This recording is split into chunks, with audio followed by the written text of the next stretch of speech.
स्वर्ग खंड, भक्त भक्ति की प्रशंसा, स्त्री संग की निंदा, भजन की महिमा, ब्राह्मण, पुराण और गंगा की महत्ता, जन्म आदि के दुख तथा हरि भजन की आवश्यकता।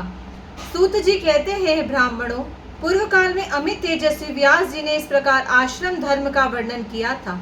इतना उपदेश करने के पश्चात उन सत्यवती नंदन भगवान व्यास ने समस्त मुनियों को भली भांति आश्वासन दिया और जैसे आए थे वैसे ही वे चले गए। वही यह वर्णाश्रम धर्म की विधि है जिसका मैंने आप लोगों से वर्णन किया है। इस प्रकार वर्ण धर्म तथा आश्रम धर्म का पालन करते ही मनुष्य भगवान विष्णु का प्रिय होता है, अन्यथा नहीं। द्विजवरों, अब इस विषय में मैं आप लोगों के रहस्य की बात बताता हूँ, सुनिए। यहाँ वर्ण और आश्रम से संबंध रखने वाले जो धर्म बताए गए हैं वे सब हरि भक्त की कला के अंश की समानता नहीं कर सकते।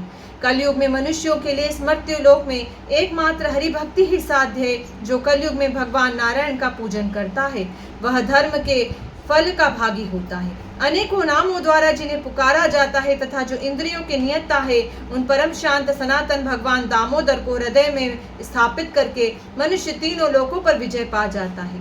जो द्विज हरि भक्ति रूपी अमृत का पान कर लेता है वह कली का रूपी सांप के डसने से फैले हुए पाप रूपी भयंकर विष से आत्मरक्षा करने के योग्य हो जाता है। यदि मनुष्यों ने श्री हरि के नाम का आश्रय ग्रहण कर लिया तो उन्हें अन्य मंत्रों के जप की क्या आवश्यकता।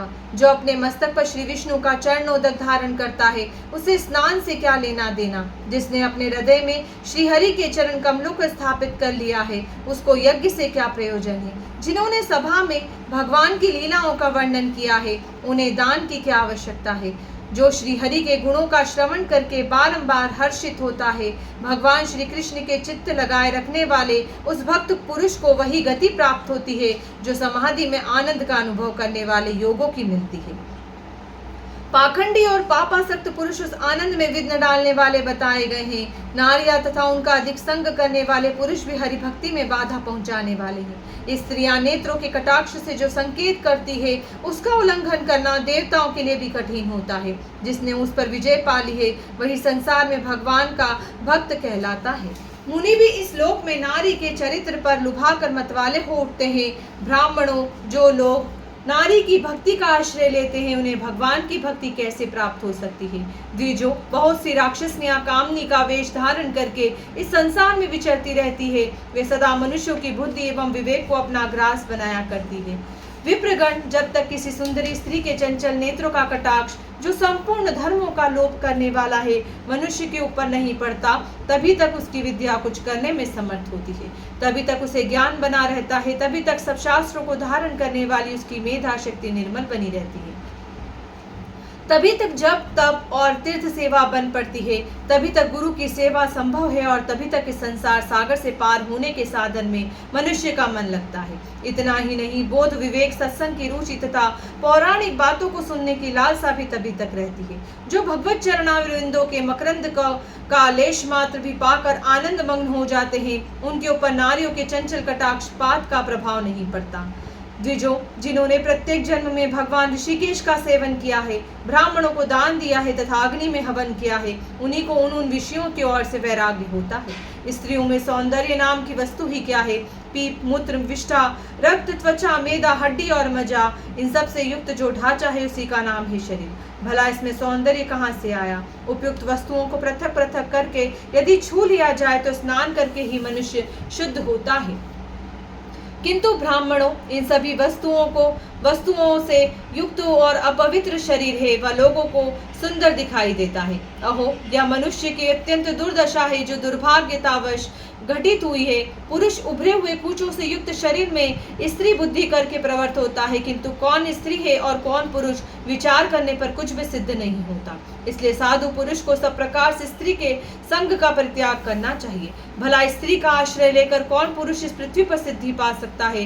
कामिनी और उसका संग करने वाले पुरुष संग भी त्याग देना चाहिए। उनके संग से रौरव नरक की प्राप्ति होती है। यह बात प्रत्यक्ष प्रतीत होती है। जो लोग अज्ञानवश स्त्रियों पर लुभाए रहते हैं उन्हें देव ने ढक लिया है। नारी की यानी साक्षात नर का कुंड है।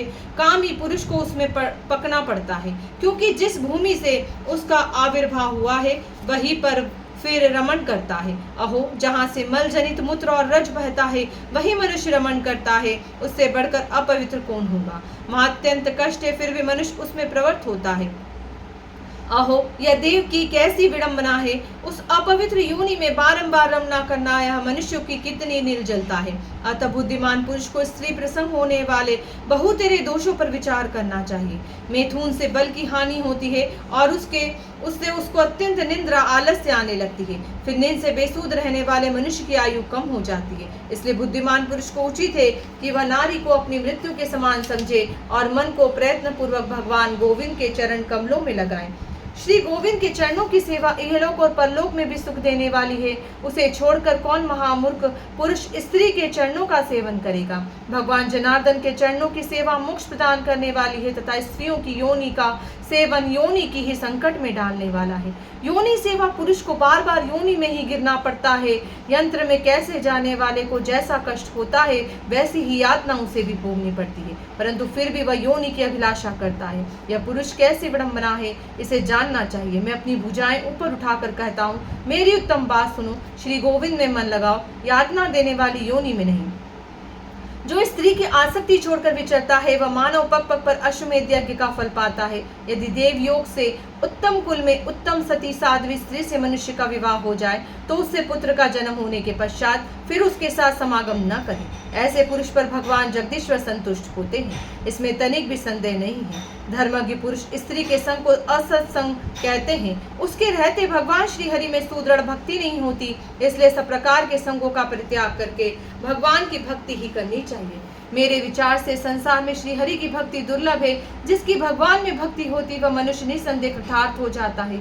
उसी कर्म का अनुष्ठान करना चाहिए जिससे भगवान प्रसन्न हो। भगवान के संतुष्ट और तृप्त होने पर संपूर्ण जगत संतुष्ट एवं तृप्त होता है। श्री हरि की भक्ति के बिना मनुष्य का जन्म व्यर्थ बताया गया है। जिनकी प्रसन्नता के लिए ब्रह्मा आदि देवता भी यजन करते हैं, उन आदि अनंत रहित भगवान नारायण का भजन कौन नहीं करेगा। जो अपने हृदय में श्री जनार्दन के युगल चरणों की स्थापना करता है उसकी माता परम सौभाग्यशालिनी और पिता महापुण्यात्मा है। जगद्वंद जनार्दन शरणागत वत्सल आदि कहकर जो मनुष्य भगवान को पुकारते हैं उनको नरक में नहीं जाना पड़ता। विशेषतः ब्राह्मणों का जो साक्षात भगवान के स्वरूप है, जो लोग यथा योग्य पूजन करते हैं उनके ऊपर भगवान प्रसन्न होते हैं। भगवान विष्णु ही ब्राह्मणों के रूप में इस पृथ्वी पर विचरते हैं। ब्राह्मण के बिना कोई भी कर्म सिद्ध नहीं होता। जिन्होंने भक्ति पूर्वक ब्राह्मणों का चरणोदक पीकर उसे मस्तक पर चढ़ाया है, उन्होंने अपने पितरों को तृप्त कर दिया तथा आत्मा का भी उद्धार कर लिया। जिन्होंने ब्राह्मण के मुख में सम्मान पूर्वक मधुर अन्न अर्पित किया है, उनके द्वारा साक्षात श्री कृष्ण ही मुख में वह अन्न दिया गया है। इसमें संदेह नहीं है कि साक्षात श्री हरि की उस अन्न को भोग लगाते हैं। ब्राह्मणों के रहने से ही यह पृथ्वी धन्य मानी गई है। उनके हाथ में जो कुछ दिया जाता है वह भगवान के हाथ में समर्पित होता है। उनको नमस्कार करने से पापों का नाश होता है। ब्राह्मण की वंदना करने से मनुष्य ब्रह्मत्या आदि पापों से मुक्त हो जाता है। इसलिए ब्राह्मण सत्पुरुषों के लिए विष्णु बुद्धि से आराधना करने के योग्य है। भूखे ब्राह्मण के मुख में यदि कुछ अन्न दिया जाए तो दाता मृत्यु के पश्चात परलोक में जाने पर करोड़ों कल्पों तक अमृत की धारा से अभिषिक्त होता है। ब्राह्मणों का मुख उत्सर और कांटों से रहित बहुत बड़ा खेत है। वहां यदि कुछ बोया जाता है तो उसको कोटि कोटि गुना अधिक फल प्राप्त होता है। ब्राह्मणों को घृत सहित भोजन देकर मनुष्य कल्प तक आनंद का अनुभव करता है। जो ब्राह्मणों को संतुष्ट करने के लिए नाना प्रकार के सुंदर मिष्टान दान करता है उसे कोटि कल्प तक महान भोग संपन्न लोक प्राप्त होता है। ब्राह्मण को आगे करके ब्राह्मण के द्वारा ही कही हुई पुराण कथा का प्रतिदिन श्रवण करना चाहिए। पुराण बड़े बड़े पापों के वन को भस्म करने के लिए महान दावानल के समान है। पुराण सब तीर्थों की अपेक्षा श्रेष्ठ तीर्थ बताया जाता है, जिसके चतुर्थांश का श्रवण करने से श्री हरि प्रसन्न होते हैं। जैसे भगवान श्री हरि संपूर्ण जगत को प्रकाश देने तथा सबको दृष्टि प्रदान करने के लिए सूर्य का स्वरूप धारण करके विचरते हैं, उसी प्रकार श्री हरि के अंतःकरण में ज्ञान का प्रकाश फैलाने के लिए पुराणों का रूप धारण करके जगत में विचरते हैं।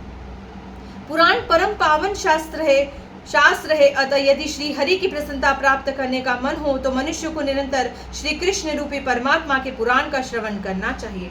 विष्णु भक्त पुरुष को शांत भाव से पुराण सुनना उचित है, क्योंकि वह अत्यंत दुर्लभ है। पुराण की कथा बड़ी निर्मल है तथा अंतःकरण को निर्मल बनाने का उत्कृष्ट साधन है। व्यास रूपधारी श्री हरि ने वेदार्थों का संग्रह करके पुराण की रचना की है, अतः उसके श्रवण में तत्पर रहना चाहिए। पुराण में धर्म का निश्चय किया गया है और धर्म साक्षात केशव का स्वरूप है, अतः विद्वान पुरुष पुराण सुन लेने पर विष्णु रूप हो जाता है। एक तो ब्राह्मण ही साक्षात श्री हरि का रूप है, दूसरे पुराण भी वैसा ही है, अतः उन दोनों का संग पाकर मनुष्य विष्णु रूप ही हो जाता है। इसी प्रकार गंगा जी के जल से अभिषिक्त होने पर मनुष्य अपने पापों को दूर भगा देता है। भगवान केशव ही जल के रूप में उस भूमंडल का पाप से उद्धार कर रहे हैं। यदि वैष्णव पुरुष विष्णु के भजन की अभिलाषा रखता हो तो उसे गंगा जी के जल का निर्मल अभिषेक प्राप्त करना चाहिए, क्योंकि अंतःकरण को शुद्ध करने का उत्तम साधन है। इस पृथ्वी पर भगवती गंगा विष्णु भक्ति प्रदान करने वाली बताई जाती है। लोगों का उद्धार करने वाली गंगा वास्तव में श्री विष्णु का ही स्वरूप है। ब्राह्मणों के पुराणों में गंगा में, गौ में तथा पीपल के वृक्ष में नारायण बुद्धि करके मनुष्य को उनके प्रति निष्काम भक्ति करनी चाहिए। तत्वज्ञ पुरुष ने इन्हें विष्णु का प्रत्यक्ष स्वरूप निश्चित किया है, अतः विष्णु भक्ति की अभिलाषा रखने वाले पुरुषों को सदा इनकी पूजा करनी चाहिए। विष्णु में भक्ति किए बिना मनुष्य का जन्म निष्फल बताया जाता है। कली काल ही जिसके भीतर जल राशि है, जो पाप रूपी ग्रहों से भरा हुआ है। विशेष शक्ति ही जिसमें भंवर है। दुर्बोध ही फेन का काम देता है। महादुष्टि रूपी सर्पों के कारण जो अत्यंत भयानक प्रतीत होता है, उस दुस्तर भवसागर को हरि भक्ति की नौका पर बैठे हुए मनुष्य पार कर जाते हैं। इसलिए लोगों को हरि भक्ति की सिद्धि के लिए प्रयत्न करना चाहिए। लोग बुरी बुरी बातों को सुनने में क्या सुख पाते हैं, जो अद्भुत लीलाओं वाले श्री हरि की लीला कथा में आसक्त नहीं होते। यदि मनुष्यों का मन विषय में आसक्त हो तो लोक में नाना प्रकार के विषयों से मिश्रित उनके विचित्र कथाओं का ही श्रवण करना चाहिए। द्विजो, यदि निर्वाण में ही मन रमता हो तो भी भगवत कथाओं को सुनना उचित है। उन्हें अवहेलना पूर्वक सुनने पर भी श्री हरि संतुष्ट हो जाते हैं। भक्त वत्सल भगवान ऋषिकेश यद्यपि निष्क्रिय हैं, तथापि उन्होंने श्रवण की इच्छा वाले भक्तों का हित करने के लिए नाना प्रकार की लीलाएं की है। सो वाजपेयी आदि कर्म तथा 10,000 राजसूय यज्ञों के अनुष्ठान से भी भगवान उतनी सुगमता से नहीं मिलते जितनी सुगमता से वह भक्ति के द्वारा प्राप्त होते हैं, जो हृदय से सेवन करने योग्य संतों के द्वारा बारंबार सेवित तथा भवसागर से पार होने के लिए सार वस्तु है। श्री हरि उन चरणों का आश्रय लो। रे विषयो लोलुप पामरो और निष्ठुर मनुष्यों, क्यों स्वयं अपने आप को रौरव नरक में गिरा रहे हो। यदि तुम अनायास ही दुखों के पर जाना चाहते हो तो गोविंद के चारों चरणों का सेवन किए बिना नहीं जा सकोगे। भगवान श्री कृष्ण के युगल चरण मोक्ष हेतु हैं, उनका भजन करो। मनुष्य कहाँ से आया है और कहाँ पुनः उसे जाना है, इस बात का विचार करके बुद्धिमान पुरुष धर्म का संग्रह करे, क्योंकि नाना प्रकार के नरकों में गिरने के पश्चात यदि पुनः उत्थान होता है तभी मनुष्य का जन्म मिलता है। वहां उसे गर्भवास का अत्यंत दुखदायी कष्ट को भोगना पड़ता है। द्विजों, फिर कर्मवश जीव यदि इस पृथ्वी पर जन्म लेता है तो बाल्यावस्था आदि उनके दोषों से उसे पीड़ा सहनी पड़ती है। फिर युवा अवस्था में पहुंचने पर यदि दरिद्रता हुई तो उससे बहुत कष्ट होता है। भारी रोग से तथा अनावृष्टि आदि आपत्तियों से भी क्लेश उठाना पड़ता है। वृद्धावस्था में मन के इधर उधर भटकने से जो कष्ट उसे प्राप्त होता है उसका वर्णन नहीं हो सकता। तदनंतर व्याधि के कारण समय अनुसार मनुष्य की मृत्यु हो जाती है। संसार में मृत्यु से बढ़कर दूसरे किसी दुख का अनुभव नहीं होता। तत्पश्चात जीव अपने कर्मवश यमलोक में पीड़ा भोगता है। वह अत्यंत दारुण यातना भोग कर फिर संसार में जन्म लेता है। इस प्रकार वह बारंबार जन्मता और मरता तथा मरता और जन्मता रहता है।